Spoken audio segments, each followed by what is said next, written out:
Продолжуваме да размислуваме на тема теологија за технологија. Односно, што теологијата, како наука за Бог, има да каже за технологијата, која е резултат на човековите осознанија, напори и достигнувања. Конкретно ќе зборуваме за дигиталната технологија, односно за еден дел од дигиталната технологија: паметните телефони, интернетот, социјалните мрежи и така натаму. При создавањето, Бог му дал на човекот одврзани раце да владее со земјата, да осознава и да креира технологии кои ќе му го олеснат на човекот животот. Бог на човекот му дал слобода да прави нови нешта, но исто така и одговорност за она што го прави. Човекот правел, создава и ќе создава нови технологии, и тоа е благодарение на креативноста и материјалите кои Бог му ги дал на овој свет. Библијата воопшто не зборува за дигиталната технологија, но Библијата ни дава неколку важни и мудри принципи кои, доколку ги примениме, ќе ни помогнат да ја користиме дигиталната технологија на начин кој ќе биде за наш напредок, а не за наше уништување. И во оваа порака продолжуваме да размислуваме за овој дел од дигиталната технологија. Но, она на кое што овој пат ќе размислуваме е како примаме и пренесуваме информации преку интернетот и социјалните мрежи. Во последните години еден од главните извори преку кои ние примаме информации се токму интернетот и социјалните мрежи. И затоа верувам дека ќе биде корисно да видиме што е тоа што Библијата го вели во однос на информациите и учењата кои ги примаме и како ги процесираме и реагираме на истите. Исто така, интернетот и социјалните мрежи се едно од главните средства за комуникација во денешното време. А верувам дека Библијата има што да каже во однос на нашата меѓусебна комуникација, односно конкретно во однос на тоа кои се нашите зборови и какви се нашите зборови упатени кон другите.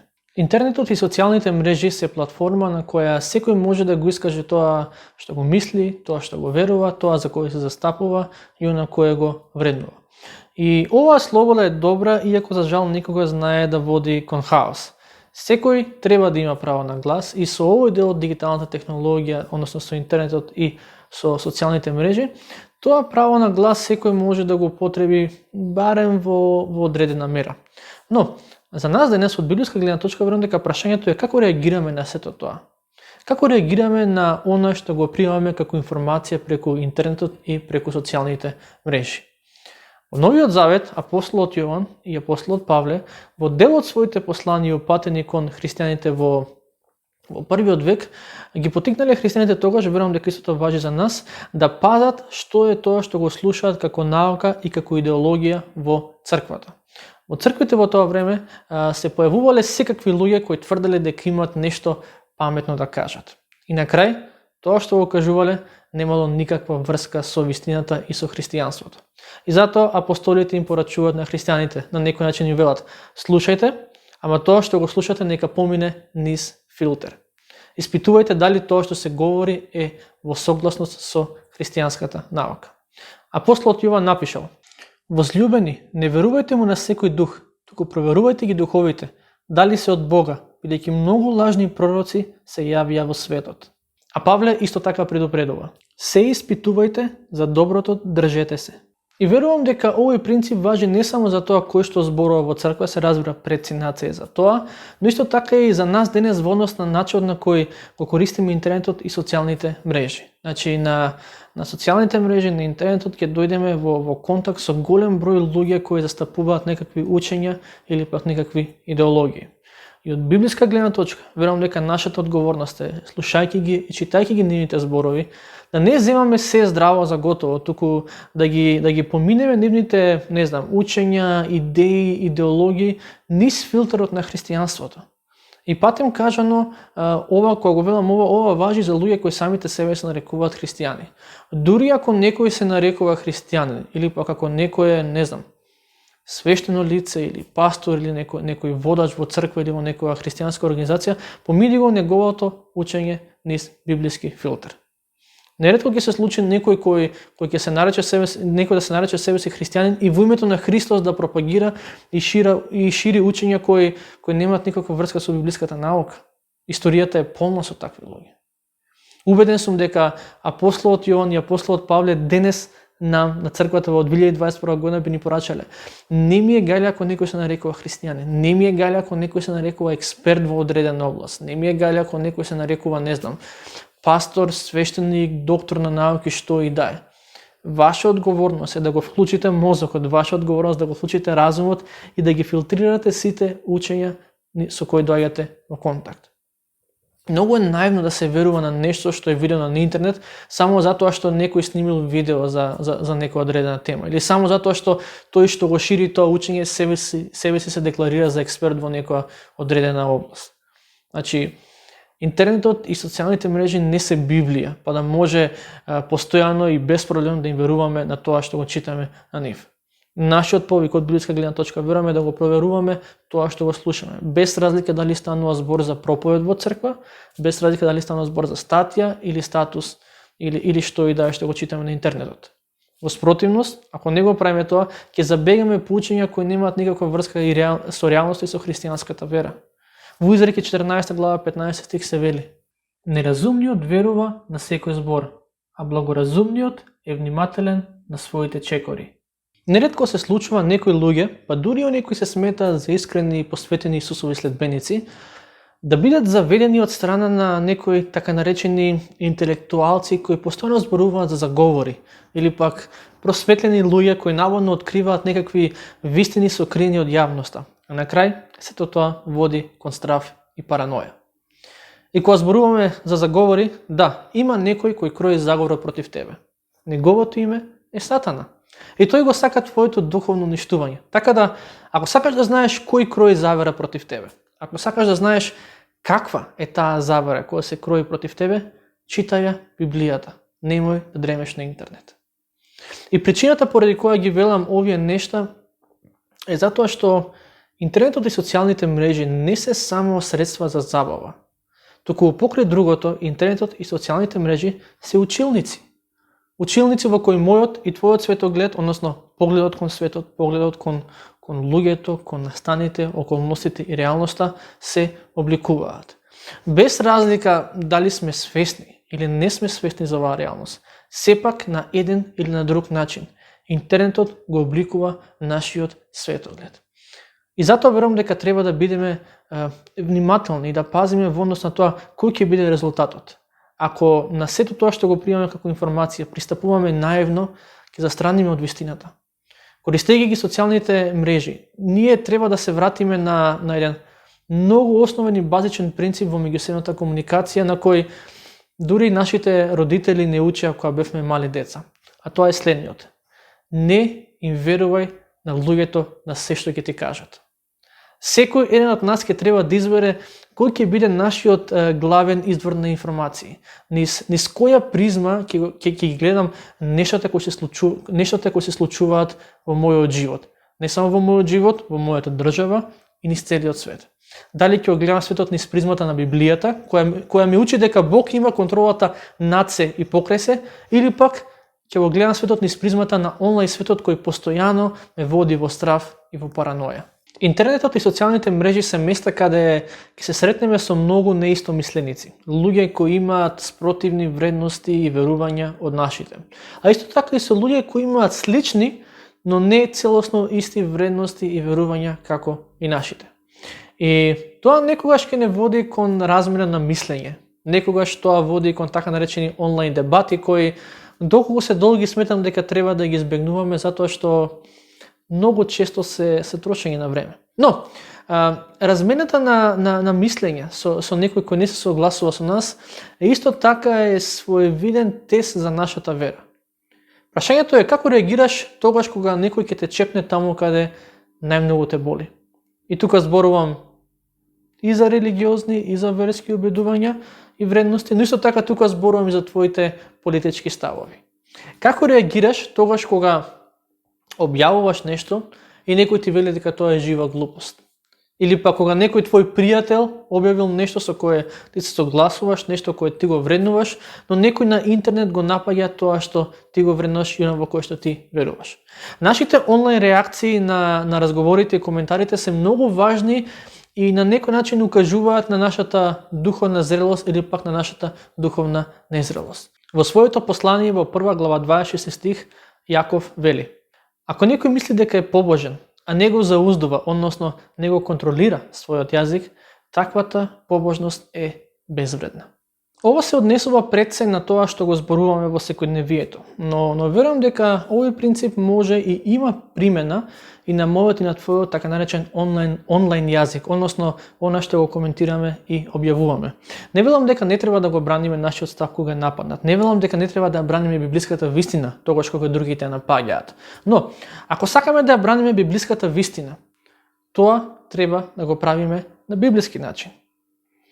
Џабе го браниме тоа што го вели Библијата, ако при тоа не се однесуваме библиски и богоугодно кон нашите така наречени противници. И џабе браниме Библијата ако не внимаваме на нашиот онлайн речник и на тоа што го пишуваме и објавуваме на интернет.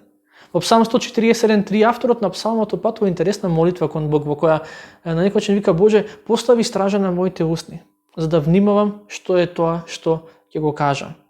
И во контекст на себе ова за кое размислуваме, можеби не треба од Бог да бараме само да постави стража на нашите устни, тоа треба да го бараме, се разбира, но исто така да бараме од Бог да постави стража на нашите прсти, за да внимаваме што е тоа кое го пишуваме и објавуваме на интернетот и социјалните мрежи. И има уште еден исто така важен момент во однос на тоа какви се нашите онлайн реакции. А тоа се ситуациите во кои некој друг објавил некаков успех или пак некаков напредок на социјалните мрежи или пак на интернетот. Искушението во такви моменти може да го судиме другиот врз основа на тоа што го објавил. Или пак, ако не сме доволно мудри и внимателни, да бидеме љубоморни и зависни за тоа што другиот има некаков успех. Не е никаква тајна тоа дека социјалните мрежи се место каде луѓето генерално гледано ги објавуваат светлите точки од нивните животи и од нивното секојдневие. Но прашањето за нас е како реагираме кога гледаме сето тоа. Тугите објави во кои гледаме дека, не знам, некој друг напреднал во животот, си купил нешто, прошетал некаде, некој направил нешто добро или пак доживел било каков успех, таквите објави се добар и реален тест за нашата вера. Овие нешта се информации кои ги примаме и како секоја друга информација која примаме во животот, треба да бидеме внимателни како ги примаме тие нешта и како ги процесираме тие нешта. Во Римјаните 12 глава 15 стих, Библијата не повикува да се радуваме со оние што се радуваат и да тагуваме со оние кои тагуваат. Ако нашите срца не се подготвени така да реагираат на она што го гледаме на интернетот и социјалните мрежи, тогаш реално гледано не сме доволно созреани да ги користиме интернетот и социјалните мрежи и повеќе ни штетат отколку што ни се на корист. Првиот дел од овој аспект од теологијата за дигиталната технологија се однесува на примањето информации. Многу е важно како реагираме на тоа што другите го велат и го споделуваат на интернетот. Но интернетот и социјалните мрежи исто така се и место каде што и ние самите споделуваме информации. И верувам дека Библијата има многу што да каже во однос на овој аспект од комуникацијата. Не, Библијата не ни кажува какви статуси и какви коментари да пишуваме, но Библијата многу зборува за тоа какви треба да бидат зборовите кои им ги опатуваме на другите луѓе. И верувам дека тоа важи и за нашата онлайн комуникација. Интернетот и социјалните мрежи како дел од дигиталната технологија се еден вид на бина, еден вид на сцена на која секој застанува и кажува по нешто. Јас сум 100% убеден во тоа дека црквата треба и тоа како да застанува и да зборува на таа бина. Црквата треба да го користи својот онлайн глас. Социјалните мрежи и интернетот за нас денес се тоа што Гутенберговата печатница била за христијаните во средниот век. Односно тоа е можност да се шири добрата вест на христијанството. Можност да им се каже на другите дека Господ Исус Христос умре и воскресна за да плати за гревовите на секој човек. Јас верувам дека треба да ги користиме овие алатки. Но исто така верувам дека и треба да одмараме од овие алатки, бидејќи ни е потребен одмор. Кога Бог го создал човекот, тој на човекот му го дал сиот свет, па дури и животните за човекот да господари над она што е создадено. Истото важи за овој така наречен дел од созданието. Целта на интернетот и социјалните мрежи за христијаните треба да биде овие нешто да бидат наши слуги, а ние нивни господари. А не обратно, ние да им слугуваме на нив. Но во однос на интернетот и на социјалните мрежи, важни се не само нештота кои ги примаме како информација, туку и нештота кои ние ги објавуваме како информација пред другите. Библијата многу често зборува за тоа какви треба да бидат зборовите кои ги упатуваме на другите, и во суштина она што Библијата го вели дека нашите зборови треба да бидат богогодни. А патем кажано, зборовите кои се угодни на Бога нема да бидат навредливи или пак понижувачки кон ближниот, без разлика што ближниот верува и во што е убеден. И тоа не со само на тоа како ние реагираме кога наидуваме некаква провокација на интернет или на социјалните мрежи. Тоа исто така се однесува и на нештата кои ние своеволно ги споделуваме и ги објавуваме пред другите. Пророкот Исаја во 50 глава 4 стих вели: Господ ми даде вешт јазик, за да можам со зборови да го подкрепувам изнемоштениот. Со други зборови, Исаја како да вели, целта на моите зборови не е да ги правам другите изнемоштени, туку да им помогнам на оние кои се изнемоштени. Неговата цел како пророк, ама тоа исто пример за нас денес, била пред се да ги доближи другите до она што Бог го има како план и намера за нивните животи. И верувам дека таквиот став е добар и корисен и за нас во однос на како користиме овој дел од дигиталната технологија. Прашањето е за мене и за тебе, се разбира, која е нашата цел со користењето на интернетот и социјалните мрежи. И исто така, која е пораката која пренесуваме на другите? Дали нештата кои ги споделувам и ги објавам преку дигиталната технологија се нешто кои ги изнемоштуваат луѓето? Или пак се нешто кои што на луѓето им наметнуваат непотребни бремења? Или од друга страна, дали нештата кои ги објавам се нешто кои ги подкрепуваат оние кои се изнемоштени и ги ослободуваат од нивните бремења? Одговорите на овие прашања, кои секој од нас треба да се ги даде лично за себе, во голема мера ќе одлучат и ќе ни покажат дали оваа алатка ја користиме за добро или за лошо. Има уште многу други работи кои може и треба да се кажат во однос на нашиот пристап и нашето користење на овој дел од технологијата. Но, кога зборуваме за паметните телефони, кога зборуваме за интернетот, за социјалните мрежи, она што треба да го имаме на уме дека во однос на тоа како ги користиме овие нешта, секој еден од нас ќе се најде во една од следните три групи. Првата група се оние кои ќе ги наречеме слуги на интернетот и социјалните мрежи. Тие се слуги затоа што голем дел од своето време, од своите емоции ги трошат на социјалните мрежи и интернетот. Затоа што својата самодоверба и значење ги црпат од тоа што другите ќе кажат, од тоа што другите ќе коментираат. Затоа што овие луѓе стануваат, легнуваат и во текот на денот постојано се со телефонот во рака.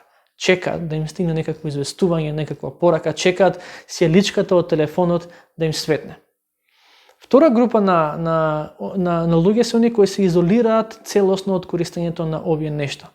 Без разлика дали тоа го прават затоа што сметаат дека овие нешта се штетни или пак сметаат дека овие нешта се сосема неважни. И нема ништо лошо и грешно во тоа човек да е дел од оваа група кои се изолираат од користењето на овие нешта, се додека не ги осудуваш оние кои на здрав начин го користат овој вид дигитална технологија. И третата група се оние кои верувам дека најмногу добро и корист извлекуваат од интернетот и социјалните мрежи. А тоа се оние луѓе кои што ќе ги наречеме настојници, односно луѓе кои ги користат овие нешта наместо да ги злоупотребуваат овие нешта. И прашањето е како да бидеме добри настојници во однос на користењето на интернетот и социјалните мрежи.